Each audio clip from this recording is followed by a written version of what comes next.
tal? Bienvenidos a todos y a todas una vez más a este nuestro programa de divulgadoras mexicanas por parte del CIDNOVA. El día de hoy tenemos con nosotros de invitada a la doctora Lorena Arias Montaño, que nos va a compartir la charla El trabajo de una astrónoma. Les invitamos, por favor, que compartan en sus redes sociales y pues también si tienen alguna duda, comentario o pregunta respecto a la charla o respecto a lo que la doctora nos vaya comentando, pues lo pueden dejar ya sea en Zoom, en la sesión, en la parte de comentarios y preguntas, y en redes sociales, en los comentarios los vamos a estar leyendo para hacerles llegar todas sus dudas a la doctora. Y pues bueno, bienvenida doctora, le cedemos los micrófonos. Muchas gracias, encantado de estar aquí con ustedes en esta transmisión desde el bellísimo estado de Hidalgo. Y digo que yo encantada porque pues en mis orígenes nací en el estado de Hidalgo, aunque actualmente vivo en la Ciudad de México y trabajo en la Ciudad de México. Yo soy hidalguense y siempre he dicho que orgullosamente hidalguense. Entonces voy a compartir mi presentación para iniciar a platicarles de lo que traigo para hoy. Y le quise titular a esta presentación El trabajo de un astrónomo, con la intención de hacer algunos comentarios sobre cómo trabajamos los astrónomos. Bueno, dije que nací en Hidalgo. Ahí estudié la primera etapa de mi formación académica, o sea, la primaria y la secundaria, y ya para el bachillerato y lo que siguió, me vine a la Ciudad de México. Y bueno, pues terminé convirtiéndome en una astrónoma. Entonces, bueno, el trabajo de un astrónomo, pues tiene que ver con ese cielo que todos buscamos. Cuando pensamos en astronomía, pues pensamos en los cielos estrellados, y siempre como que buscamos la oportunidad de salir de nuestras ciudades contaminadas de luz e ir al campo y tratar de ver lo más que podamos de la belleza que podemos ver en un cielo nocturno. Entonces, desafortunadamente cada vez es menor, cada vez son menores estos lugares que tenemos de cielos oscuros, y aquí es donde pues quiero empezar también anotando que es muy, muy importante preservar los cielos que todavía puedan estar oscuros. Definitivamente la contaminación de luz en una urbe pues va de la mano del avance y del crecimiento de la población, pero también es necesario que podamos contar con cielos oscuros. Entonces, el cielo que todos buscamos, pues pensamos en la contemplación de los astros, y de pronto también pensamos en un astrónomo trabajando y estudiando el universo a través de esas observaciones. Sin embargo, bueno, pues algunos todavía tenemos esa idea romántica, a veces decimos, porque por supuesto la belleza de un cielo nos lleva a sacar la parte romántica que todos llevamos dentro. Y cuando pensamos en un astrónomo trabajando, un astrónomo o una astrónoma, por supuesto, trabajando, pues nos remontamos hasta el caso de Galileo, que por cierto, Galileo Galilei fue el primero en usar un telescopio para la observación celeste. No queda muy bien claro quién fue el inventor del telescopio. De pronto, rastreando la historia, se piensa que por ahí algún holandés, pues se cree que ya los navegantes lo usaban, una especie de telescopio para mirar a lo lejos, los barcos o la tierra cuando llegaban al lugar de su destino, pero sin duda Galileo fue el que lo usó para observar los cuerpos celestes y además documentó esas observaciones. Muy probablemente también alguien ya lo haya usado antes, pero no tenemos el registro de eso. Y ya siglos después, por ejemplo, aquí yo les quiero presentar dos imágenes de un astrónomo, Edwin Hubble, que el nombre es muy conocido porque justamente por él, uno de los telescopios espaciales, ahora ya tenemos dos principales telescopios espaciales en óptico e infrarrojo, porque además hay varios otros telescopios espaciales en otras longitudes de onda. Aquí lo vemos pues poniendo el ojo en el telescopio. Igual que una gran astrónoma, Vera Rubin, estadounidense, pues aquí la vemos también poniendo su ojo en el telescopio.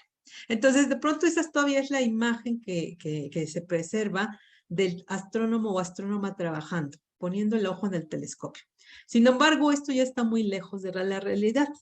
Y la cuestión tiene que ver con que, pues, nuestro ojo humano tiene muchas desventajas respecto de un ojo electrónico, como podríamos llamarle, al sensor que ahora tiene nuestra cámara. O sea, prácticamente todos andamos con nuestro dispositivo móvil, dígase el celular en mano, y sacamos mucha utilidad de la cámara que tiene este celular. Entonces, aquí les pongo una comparación entre la diferencia entre, por ejemplo, ver el cielo oscuro a ojo nada más, simplemente. En la astronomía usamos de manera ahí coloquial decir a ojo desnudo cuando nos referimos a que no estamos usando ningún instrumento óptico. Y si bien en cielos muy oscuros vamos a distinguir esta banda luminosa que llamamos la Vía Láctea, que no es otra cosa más que el disco de nuestra galaxia visto en perspectiva, pues sí, alcanzamos a ver esas zonas blanquizcas que ubicamos como la Vía Láctea y muchas estrellas. Pero cuando la misma zona la capturamos con un ojo electrónico, o sea, con una cámara, incluso sin un telescopio, con un lente convencional de los mismos que usamos para tomar nuestras fotos en las vacaciones, pues es notorio la diferencia entre uno y lo otro. Y esto pues tiene que ver justamente con la evolución que han tenido nuestros ojos humanos. Están adaptados a ciertas longitudes de onda, pero además nuestros ojos tienen que parpadear para refrescar la imagen. Y entonces una gran ventaja de las cámaras es que podemos dejar el obturador abierto. Y entonces podemos dejar varios segundos, minutos o incluso hasta horas, y los fotones, o sea, la luz, va llegando y se va acumulando. Entonces eso nos permite. Y otra cosa que se llama también la eficiencia cuántica. No nos asustemos con la palabra de cuántico, que es muy físico, pero a final de cuentas lo que estamos diciendo ahí es qué capacidad tiene en este caso el ojo o una cámara para quedarse con toda la luz que llega. Entonces el ojo es muy poco eficiente en ese sentido. Nos llega la luz, pero no toda la podemos registrar. A diferencia de una cámara, y sobre todo las cámaras sofisticadas que ya se usan para astronomía, pues se pueden quedar casi con el 100% de la información que recibimos.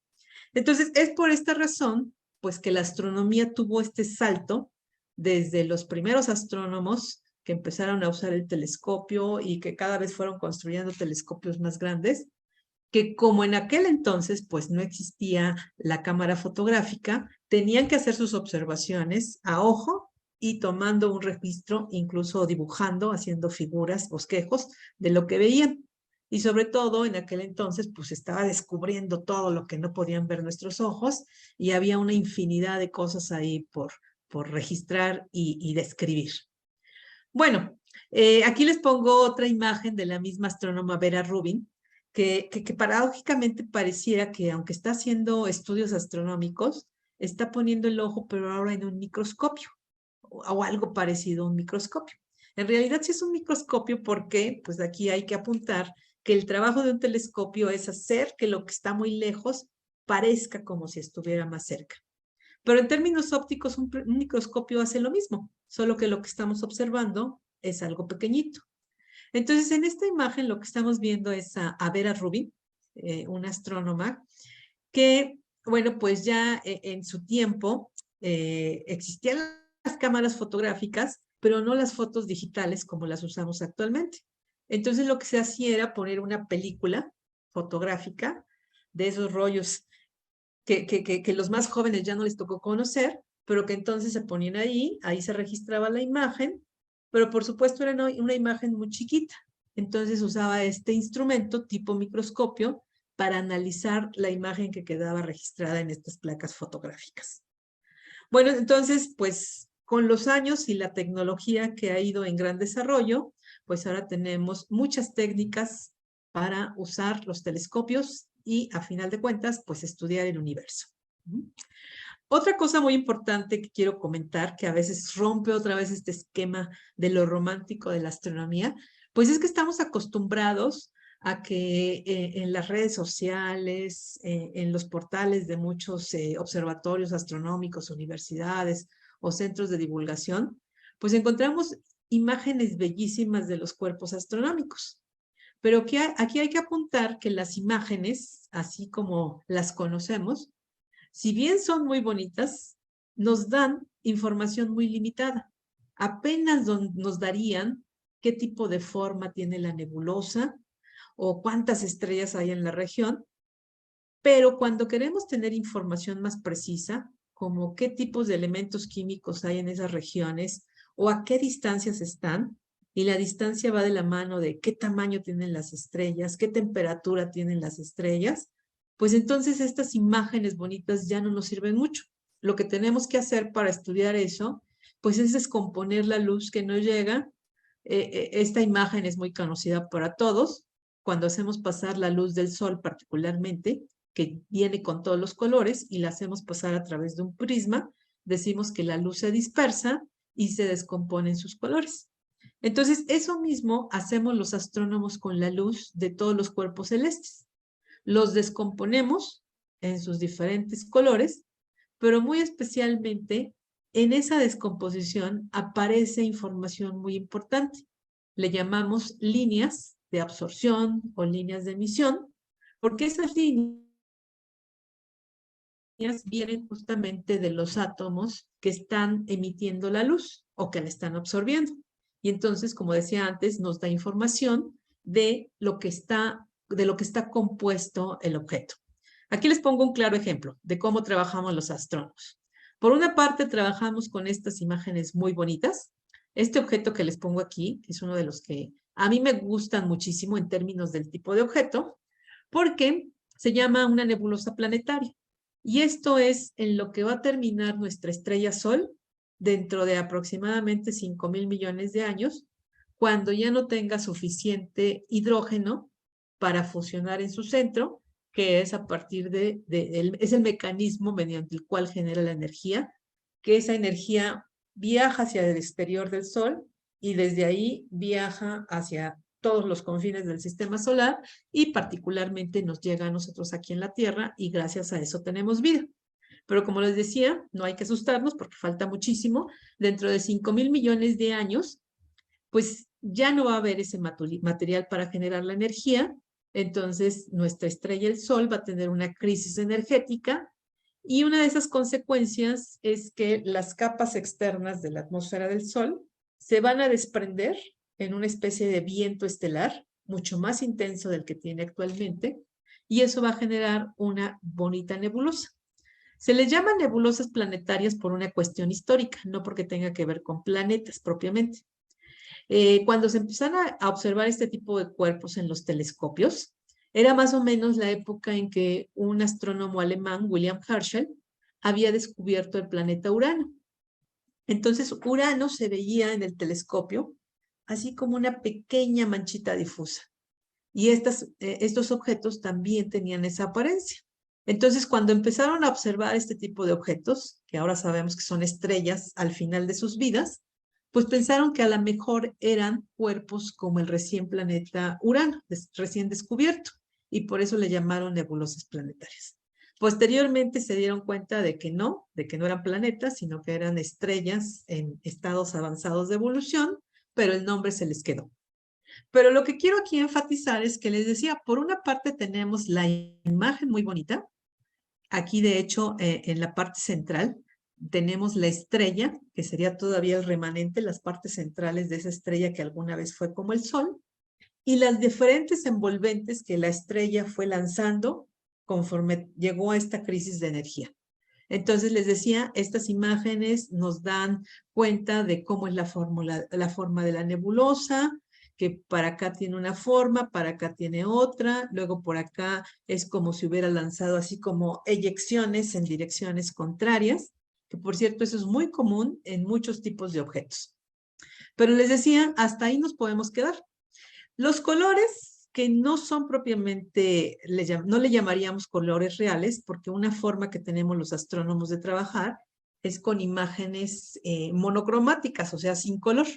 Pero lo que hacemos es tomar diferentes imágenes filtrando la luz que solo proviene de ciertos átomos. Por ejemplo, entonces, en una foto tomamos luz que solo viene del hidrógeno, en otra foto tomamos luz que solo viene del oxígeno y en otra que solo viene del azufre, y luego las combinamos en un proceso digital donde eso nos genera los colores. Y por eso típicamente le llamamos a esta combinación de imágenes colores falsos. Entonces, si bien son colores falsos, pues muchas veces los colores tienen que ver con la cuestión física, porque entonces podríamos decir, si yo le asocié el verde al azufre, pues entonces las regiones donde predomina el verde me está diciendo dónde hay más emisión de los átomos de azufre. Si yo le asocié el rojo al hidrógeno, pues entonces las regiones donde están más rojas nos está marcando dónde hay más emisión del hidrógeno y así. Pero queriendo insistir en esta cuestión que ya no es tan romántica de la astronomía, lo que en realidad nos da mucho más información es este tipo de gráficas que le llamamos espectros y que resulta, como les decía, de descomponer la luz que nos llega al hacerla pasar por una especie de prisma.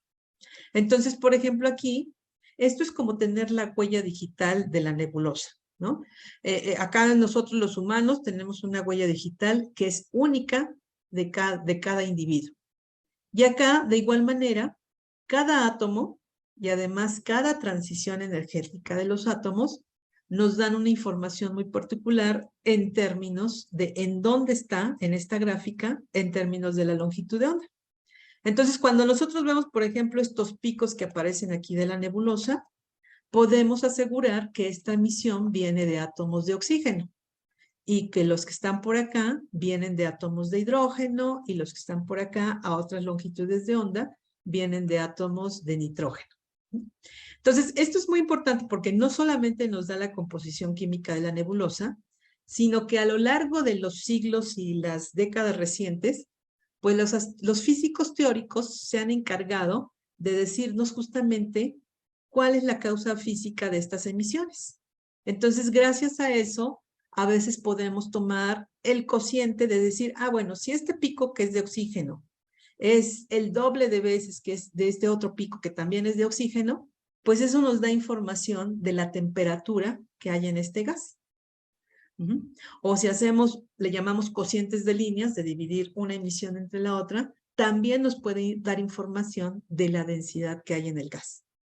Entonces, todo eso en conjunto, las imágenes que nos dan la forma y que nos dan la distribución del gas, y los espectros que nos dicen de qué está constituido, qué densidad tiene, qué temperatura tiene, incluso con qué velocidad se está moviendo el gas en la nebulosa, pues entonces nos da la información en completo.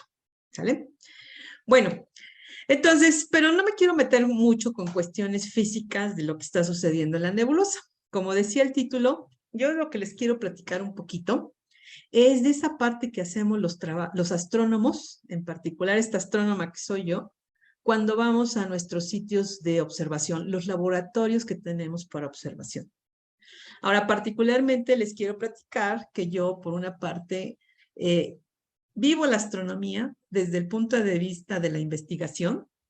O sea, yo voy a recabar datos de telescopios que se usan para ciencia, y esto es lo que llamamos investigación, pero también ya llevo años dedicado a lo que llamamos divulgación científica, particularmente en la astronomía.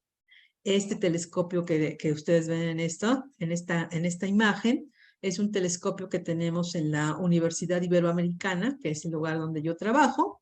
Entonces tenemos un observatorio donde nuestra misión es invitar a la gente a que pueda venir para que pueda poner el ojo en un telescopio. Y por otra parte, algo que a mí me encanta es que he podido también hacer de la astronomía un hobby. Así como podemos observar simplemente con nuestros ojos el cielo estrellado, pues eso es un deleite. Pero yo inicié esta charla diciendo que nuestros ojos están muy limitados y que los ojos electrónicos, o sea, las cámaras, pues siempre nos van a dar una visión más completa. Entonces, como hobby, en los últimos años me he dedicado muy de lleno a lo que llamamos la astrofotografía. O sea, con un telescopio pequeño, y esta imagen que ven aquí a la derecha, es el tipo de equipo que yo uso para astrofotografía. Es un telescopio pequeño que casi está en el límite entre estos telezooms que usan los fotógrafos así como de deportes o los que les gusta fotografiar aves. Y entonces con ese tipo de telescopios y con una cámara especial para astrofotografía o para astronomía, pues a mí me encanta pasar mis vacaciones, buscar y salir a donde se pueda tomar fotografías del cielo. y eso para mí es un hobby. Entonces es la manera en que yo vivo la astronomía, como una profesión, como un trabajo que me encanta y también como un hobby o como un pasatiempo. Entonces quiero empezar aquí en términos de estos tres caminos, platicándoles cómo es que hacemos investigación.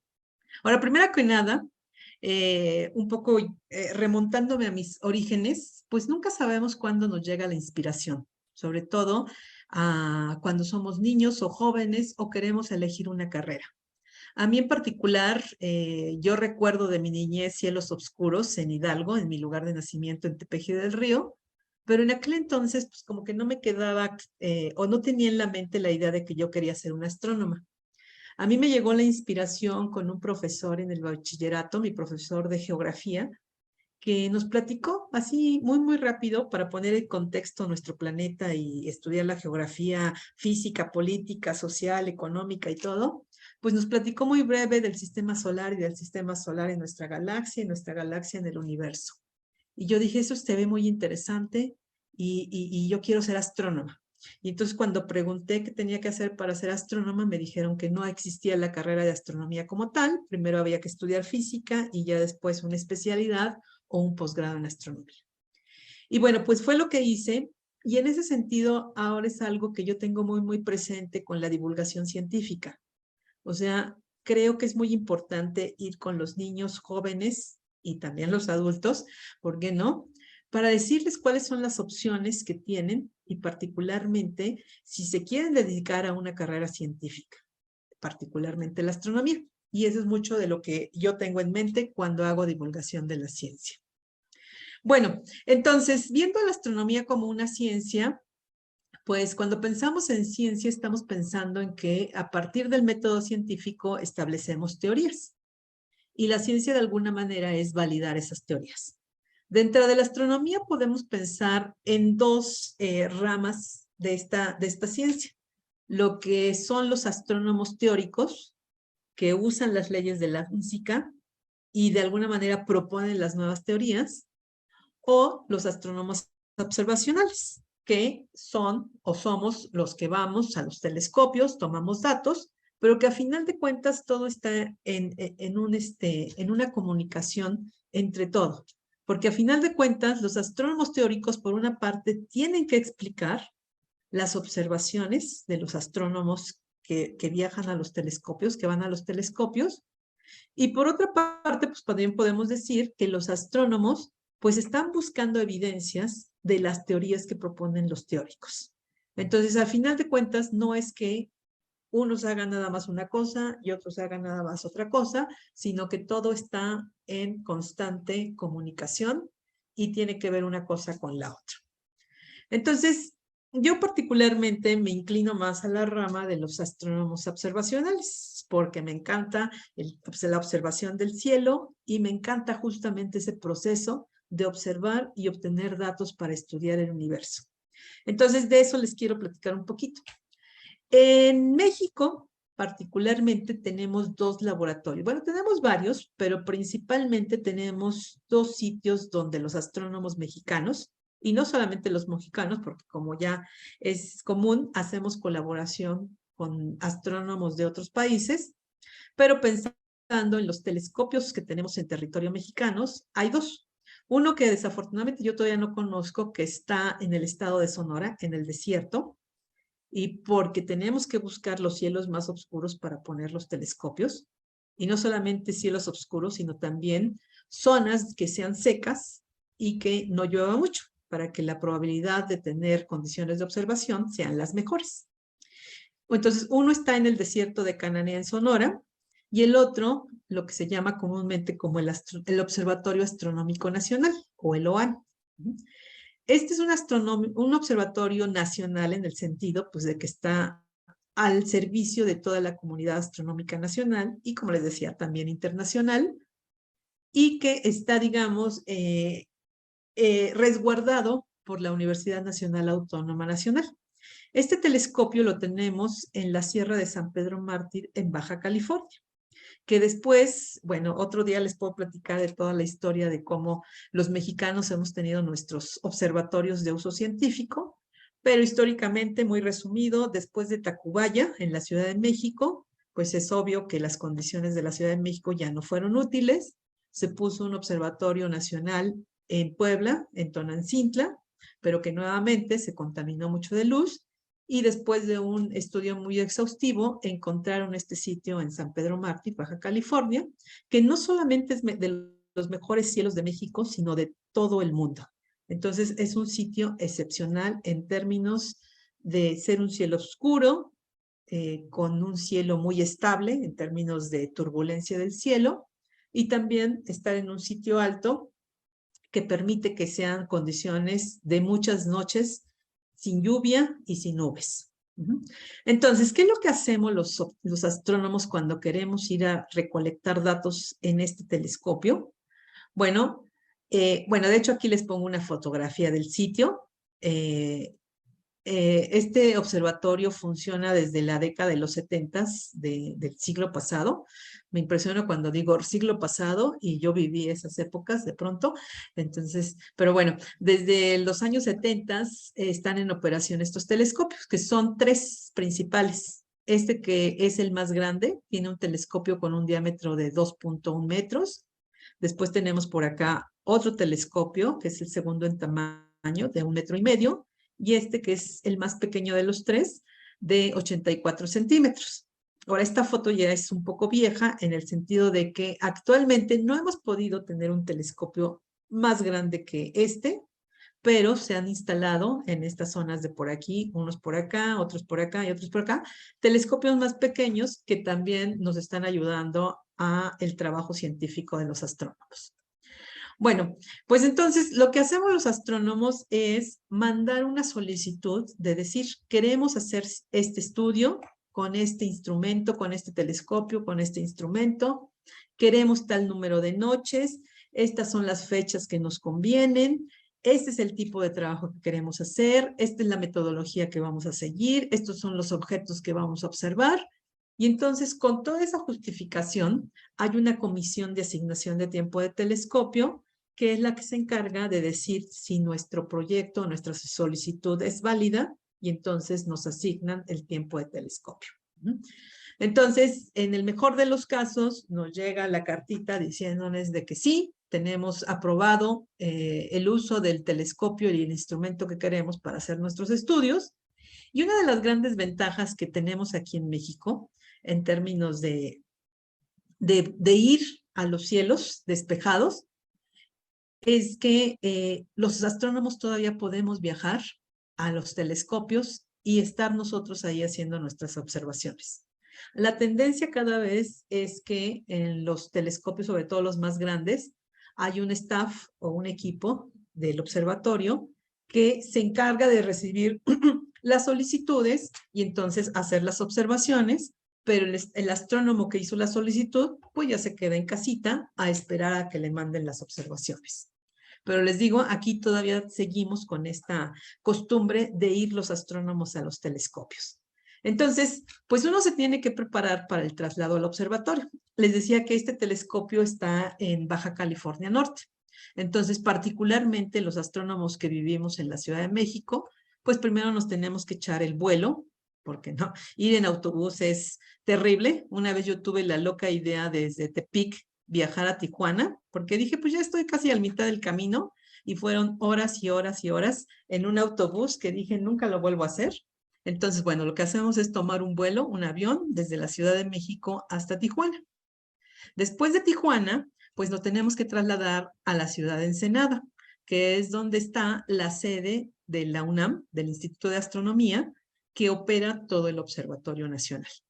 Entonces, después de Tijuana, nos vamos a Ensenada, que son como entre 1:30 y 2 horas de camino sobre la península. Y ahí el Observatorio Astronómico Nacional se encarga de llevarnos al observatorio. O sea, ahí todavía no termina el asunto, porque, bueno, esto por una parte está pegado al mar y además, pues es una zona urbana.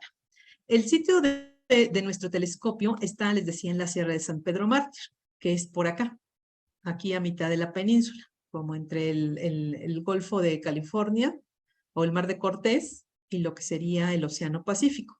Entonces, todavía de Ensenada, después del trajín de haber volado a Tijuana y de Tijuana a Ensenada, son 5 horas de camino aproximadamente, como 2 horas y media aproximadamente desde Ensenada, yendo por la carretera transpeninsular, y después en algún momento se toma la desviación para empezar la subida al observatorio. El camino es impresionante porque además en 100 kilómetros, que es el camino aproximadamente desde que uno deja la carretera hasta llegar al observatorio, en 100 kilómetros la subida, pues uno pasa de nivel del mar prácticamente a una altura semejante a la que tenemos en la Ciudad de México, que son como 2,000 y tantos metros de altura sobre el nivel del mar.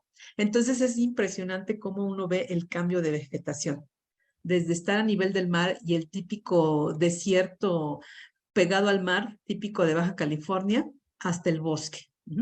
Entonces, uno llega al observatorio. Este todavía no es el observatorio propiamente en términos del edificio del telescopio, sino son las instalaciones. Entonces, allá, en un sitio muy remoto, de alguna manera es como tener una pequeña villa. Entonces, hay un supervisor que es el que se encarga de que todo esté en funcionamiento. Están los astrónomos, está el staff, que es un asistente de cúpula, un astrónomo residente, los técnicos que dan mantenimiento de todo tipo, el personal de servicio y muy importantemente el cocinero o las cocineras. Y entonces aquí lo que les quiero mostrar son unas imágenes. Esta imagen ya es muy vieja porque inicialmente estos como tipo bungalows eran los sitios donde dormían los astrónomos.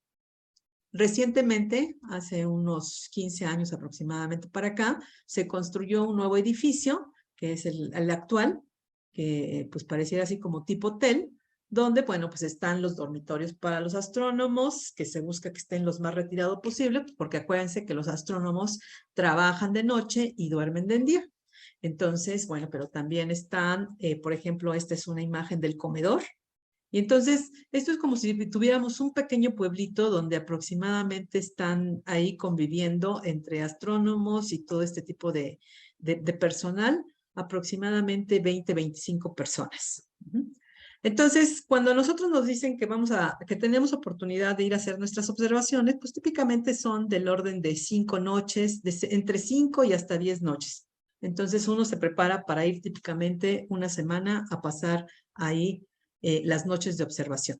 El lugar es increíblemente hermoso. Les decía, pues uno sube a una altura donde ya tenemos vegetación de montaña. Entonces, los atardeceres se ven ahí como las nubes se van quedando abajo y el cielo es increíblemente despejado. Por un lado se ve lo que se llama la Laguna Salada. Esto es la vista hacia el Mar de Cortés. Una de las poblaciones que queda en esta dirección es San Felipe, que es una playa en el Mar de Cortés. Y cuando vemos hacia el otro lado, pues vemos justamente la sierra, la parte boscosa. A mí no me ha tocado nunca, pero dicen algunos que cuando uno está en la barandilla del telescopio y en días muy, muy despejados, se puede ver por un lado el Mar de Cortés y hacia el otro lado, el lado opuesto, se puede ver el Océano Pacífico. Entonces, imagínense la belleza del lugar. Bueno, pues este es el edificio del telescopio, o sea, desde lo que podríamos llamar la zona de campamento, donde duermen los astrónomos y donde toda la vida del día a día sucede, a un camino de aproximadamente 2 kilómetros, y hay que subir todavía un poquito más, pues está justamente donde está la zona de los telescopios. Entonces, por supuesto, está alejada de las poquitas luces que de todas maneras se usan en el campamento. Entonces, los telescopios siempre tienen que estar en la parte más alta para que no haya obstrucción de árboles, no hay edificios. Los únicos edificios son los otros telescopios en esta zona, pero los árboles sí pudieran causar obstrucción si el telescopio se hubiera quedado aquí a nivel del suelo. Entonces, si hiciéramos una radiografía, lo que le veríamos es que en la parte más alta está el telescopio. Esta es la cúpula. Aquí hay una ranura que se abre y que además gira para que entonces podamos tener la observación. Aquí está un cuarto de observación. Ahorita les voy a mostrar unas imágenes. Después los pisos de abajo son laboratorios de todo el mantenimiento del equipo que se tiene que hacer.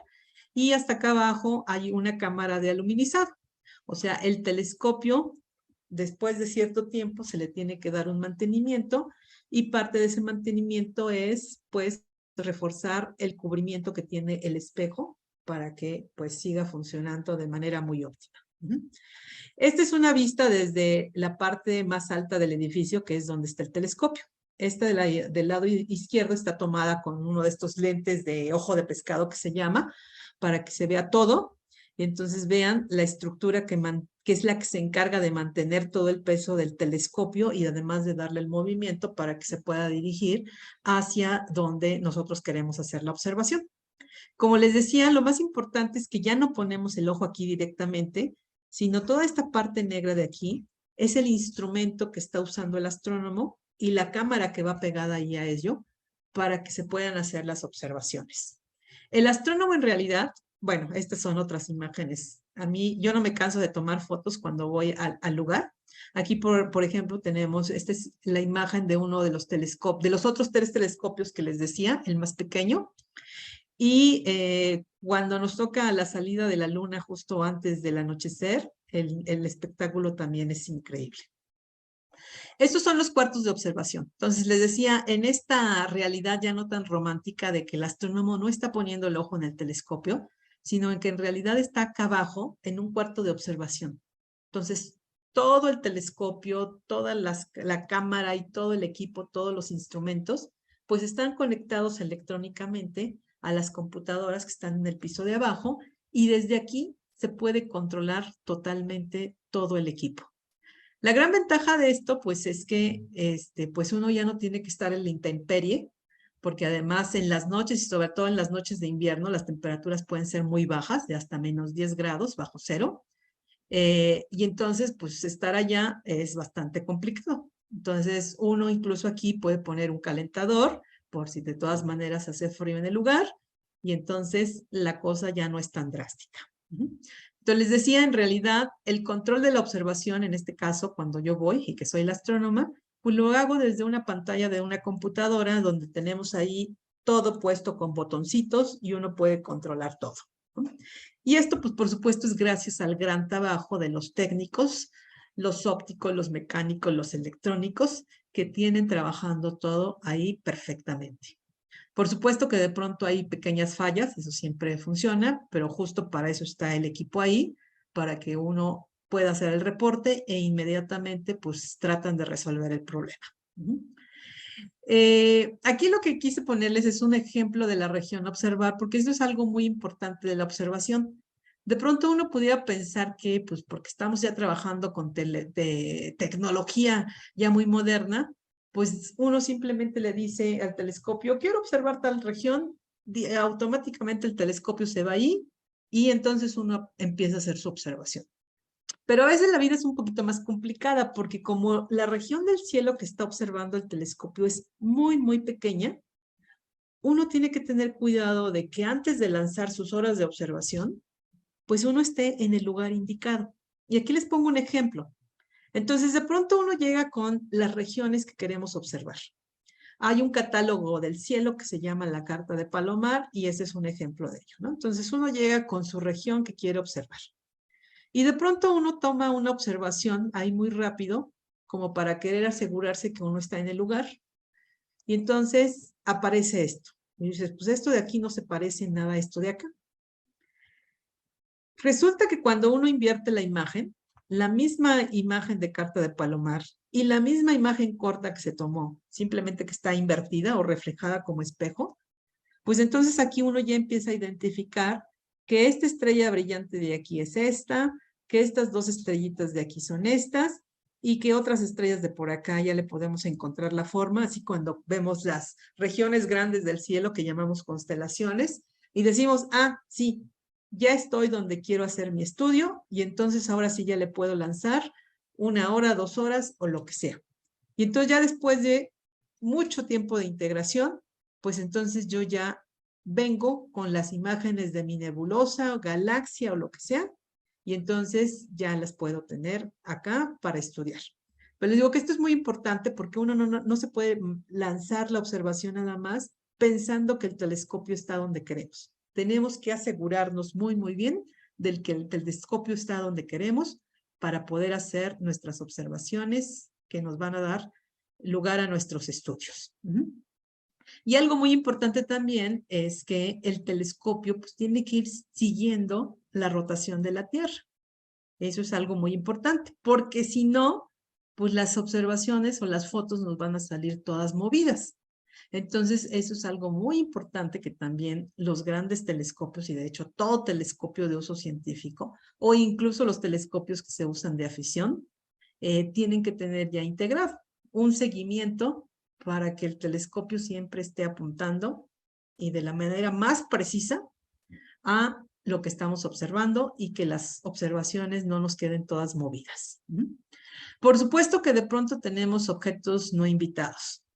Entonces, todos los astrónomos y astrónomas, creo que una de las preguntas que más recibimos es, oye, ¿y tú que estás viendo el cielo, te ha tocado ver cosas extrañas?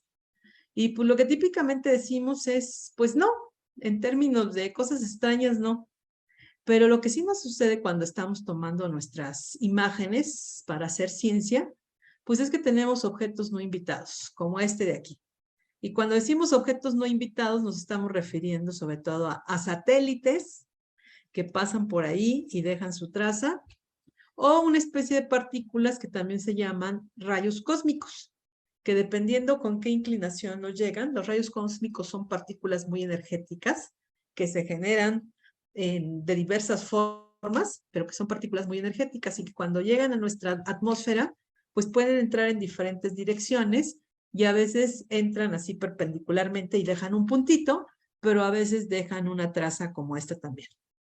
Entonces, esto, pues, por supuesto, hay que quitarlo porque a final de cuentas lo que queremos los astrónomos es que en nuestra imagen solamente esté la información del objeto, nebulosa, estrella o lo que queramos estudiar. Entonces, en términos realistas, pues esto termina siendo una contaminación. A veces se puede quitar, otras veces no. Entonces, es un problema que por ahí tenemos. Y bueno, esta imagen es para decirles que, bueno, pues una parte muy importante pues es la alimentación que debemos tener todos los días, ¿no? No me refiero a comer frutas y verduras, sino que pues en el comedor del observatorio hay ciertos horarios para el desayuno, la comida y la cena. Pero por supuesto, una típica noche de observación depende de la estación del año, pero pues, digamos, en el invierno, que son noches largas, uno sube al telescopio a trabajar desde las 5 o 6 de la tarde y baja a dormir 12 horas después, como a las 5 o 6 de la mañana. Y pues por supuesto en esas horas hay que comer también. Entonces, esta foto yo alguna vez la guardé porque lo que hacemos es llevarnos ahí en unos contenedores, pues también podemos cenar antes de subir, pero también nos llevamos allí el itacate para la hora de la observación no pasar hambre, ¿no? Y bueno, pues por supuesto que los factores que contribuyen para el éxito de una temporada pues son el clima.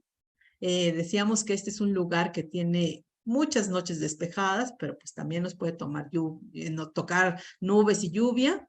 En general, el funcionamiento del telescopio siempre es el adecuado, pero pues no deja de haber fallos por ahí. Y por supuesto, la preparación y organización del astrónomo. Y finalmente, pues lo que uno hace es guardar los datos. Bueno, ahora ya también con la tecnología. Antes uno tenía que grabarlos en discos, todavía en DVDs o tipo cassettes, y uno se los traía acá cargando. Ahora pues ya es muy fácil, simplemente mediante transferencia por internet, uno puede transferir los datos que se quedaron en la computadora de allá y entonces regresamos a casa y ya en la oficina los trabajamos, sacamos nuestros resultados y en la ciencia pues típicamente esos resultados terminan en publicaciones especializadas. Esta es una imagen también del lugar, como les decía, en el invierno, sobre todo por ahí de los meses de febrero, es común que haya nevadas. Aquí la parte interesante es que, pues, por supuesto, la nevada obstruye el camino para subir al telescopio. Entonces, eso a veces es un poco frustrante porque cuando neva, después de la nevada, son de los cielos más limpios y despejados que podemos tener. Pero si no tenemos posibilidad de subir al telescopio, pues el cielo puede estar 100% despejado, pero no se puede hacer la observación. A mí me ha tocado que me bajen del observatorio en una época de la temporada del niño, que se esperaba que venía una el pronóstico era que venía una nevada súper intensa, entonces por precaución nos bajaron a todos los astrónomos. Entonces, bueno, pues eso es también parte de la vida del astrónomo. Entonces les decía, pues el trabajo ya de oficina termina siendo una publicación. Así como les presentaba esta imagen que les platicaba de las nebulosas planetarias, ese es el tipo de objetos que a mí me gusta estudiar. Los he estudiado bastante, me gustan muchísimos. Entonces, otro día les puedo platicar con todo detalle qué es lo que estudiamos de las nebulosas planetarias, pero quiero ir cerrando nada más platicándoles de mi otro trabajo, que es la divulgación. Entonces, después de terminar mis estudios de doctorado, yo llegué a la Universidad Iberoamericana, que está en el poniente de la Ciudad de México. Esta es una vista aérea de todo el campus de la universidad. Y particularmente, les decía, en este edificio de aquí, en la parte más alta tenemos un observatorio. Ese observatorio se llama el Centro Astronómico Clavius de la Ibero. Fue fundado por un astrónomo aficionado, profesor de aquí de la Ibero, que era muy entusiasta de la astronomía, y entonces la Ibero pues donó el equipo, se le puso en un sitio adecuado, y este es el telescopio que tenemos. Es un telescopio de 40 centímetros de diámetro, que como les decía también al inicio, nuestra intención es que la gente pueda venir a observar y poner el ojo aquí en el telescopio. Imágenes de telescopios súper grandes y espaciales las podemos ver donde sea, pero yo creo que en nuestra mente humana siempre tenemos que tener esa experiencia de al menos una vez ver directamente la luz que llega a un telescopio, nos amplifica la imagen y que llega a nuestros ojos. Les digo, en esos términos, esto es un poco contradictorio porque siempre cuando hablamos de observación astronómica buscamos un cielo lo más oscuro, sin contaminación lumínica. Aquí este es un telescopio que está en medio de una jungla urbana, pero pues es el compromiso entre llevarse el telescopio a un lugar remoto donde poca gente pueda visitarnos o tenerlo aquí y tenerlo al acceso. A pesar de estar en la Ciudad de México, pues la luna, que es el cuerpo más brillante, le podemos ver unas características increíbles, o sea, el detalle de los cráteres, podemos ver planetas, podemos ver grupos de estrellas, entonces podemos ver muchas cosas a pesar de las condiciones lumínicas. Entonces, en esto he dedicado los últimos 15 años de mi vida, además de hacer investigación en astronomía. Me encanta la convivencia con los astrónomos aficionados. Esta es una foto de hace un par de semanas que fuimos a la ciudad de Zacatecas a un encuentro de divulgación científica, donde la idea es pues dar talleres de ciencia desde niños de preescolar hasta jóvenes de bachillerato y al público en general. Entonces, como decía, es muy importante pues ir por ahí informando sobre todo la ciencia, pero sobre todo fomentar el interés y la vocación de científica en los estudiantes. Esta parte me enloquece, o sea, me nutre mucho cuando vemos la respuesta de los niños. Este era un niño en una plaza ahí vendiendo, él andaba vendiendo ajos y aguacates, y entonces todo tímido nos preguntó si se podía acercar a ver. Esa vez estábamos observando el sol, y entonces el niño quedó encantado de poder ver el sol. Aquí tenemos a un policía. Esto es una de las noches de las estrellas en las islas de Ceú. Este fue otro taller en Monterrey, y así es parte de la divulgación que hacemos desde la Universidad Iberoamericana. Y eso les decía, lo conjunté en algún momento, pues dije, yo que viajo a uno de los mejores cielos de México, pues me gustaría llevar mi telescopio para también poder poner el ojo y poder ver en esos cielos. Y eso fue lo que hice una vez. Me llegué en mi telescopio pequeño. Ahí está la fotografía junto al telescopio grande. Me gusta esta foto porque la llamo David y Goliat. Y esta es una de las fotografías que tomé en San Pedro Mártir, poniendo ahí como fondo a la Vía Láctea, y aquí en primer plano el telescopio que ese día yo llevé, para poder hacer las dos cosas, tanto dedicarme a contemplar el cielo desde un punto de vista humano y desde el punto de vista de una científica.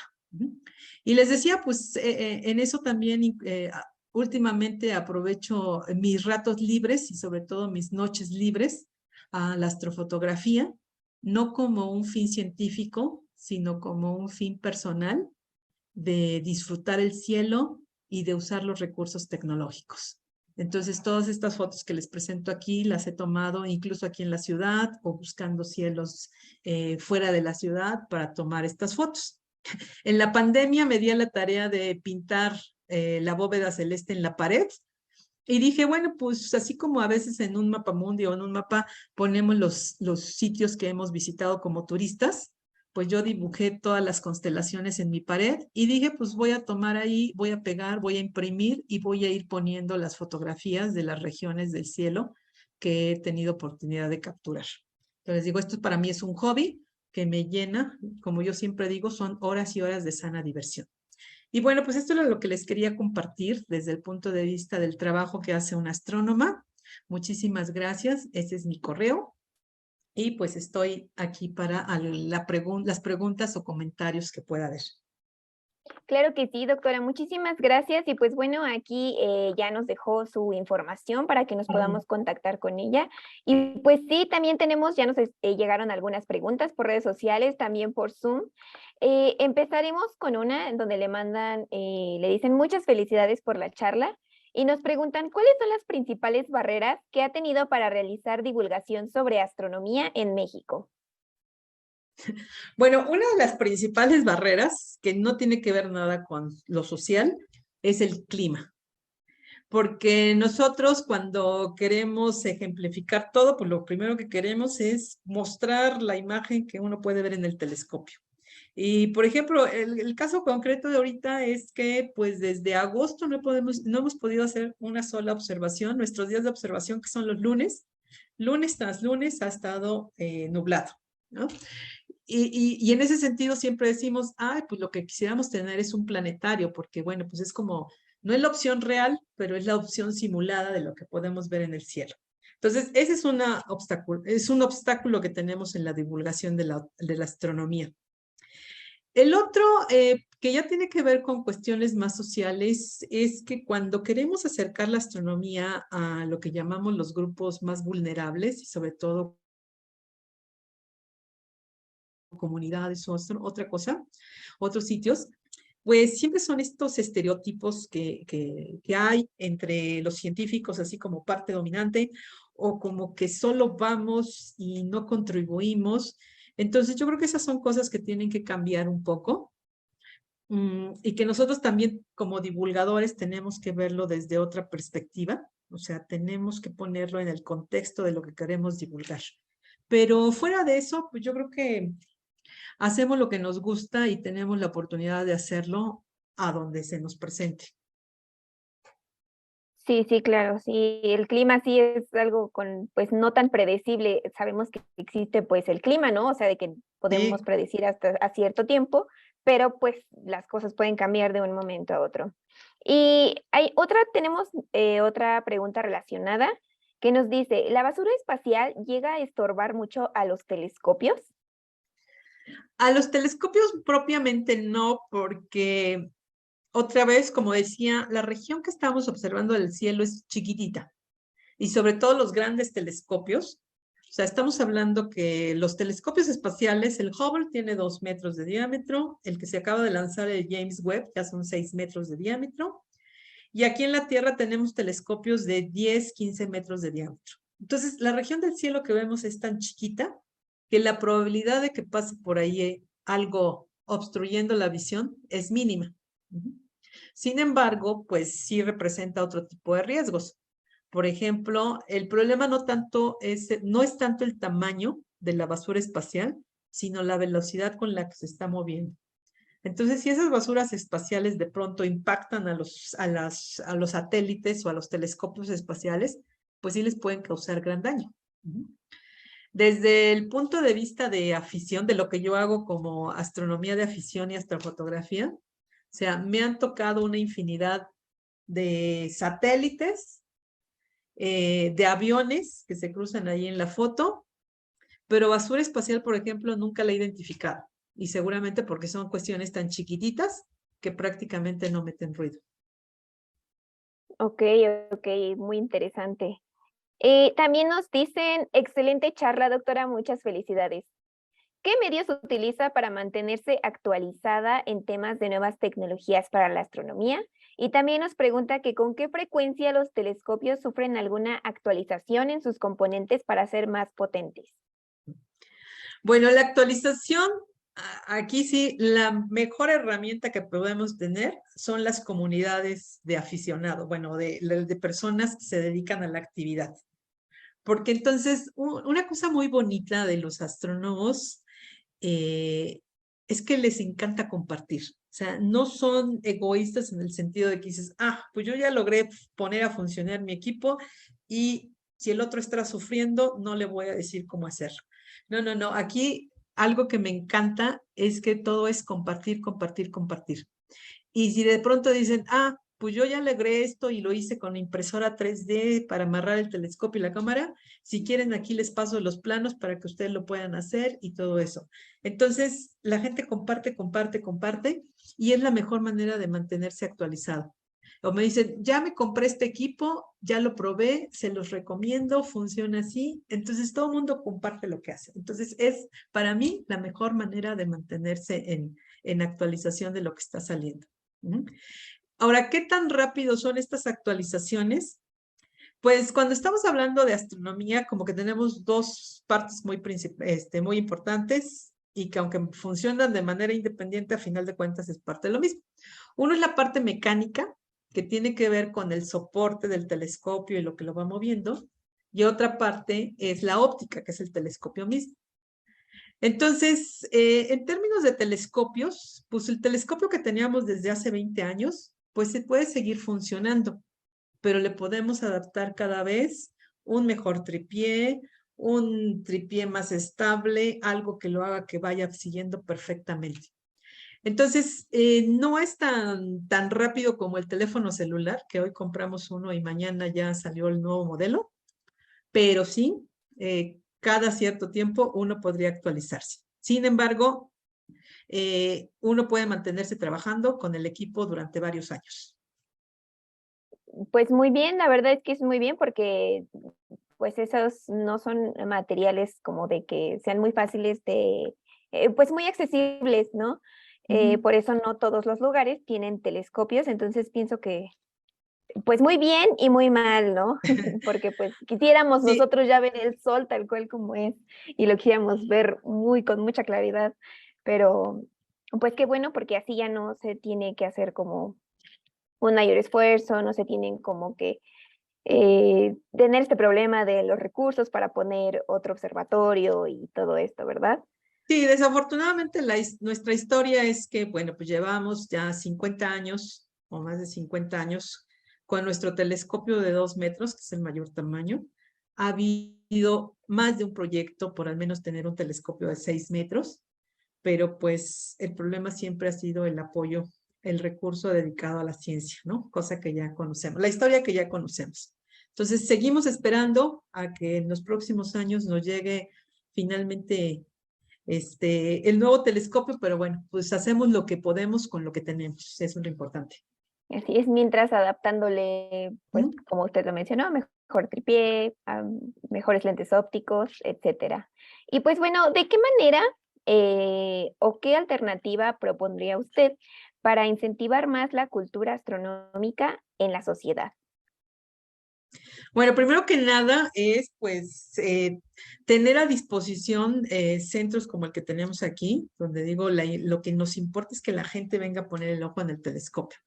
Pero pues también, como decimos, si Mahoma, si no va a la montaña, si la montaña no va para acá, pues hay que llevar la montaña o lo que sea, ¿no?